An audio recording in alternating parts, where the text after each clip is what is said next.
Aluştadan esken yeller yüzüme vurdu.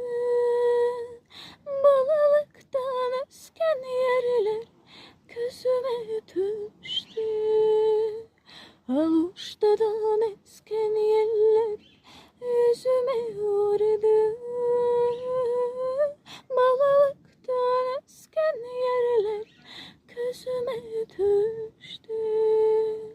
Ben bu yerde yaşamadım, yaşlığıma doyalmadım, vatanıma hasret oldum ey güzel kırım. Ben bu yerde yaşamadım, yaşlığıma doyalmadım, vatanıma hasret oldum ey güzel kırım. Bahçelerinin meyveleri bal ile şerbet, sularını içe içe doyalmadım ben. Balaça vatanımda göz yaşım töker,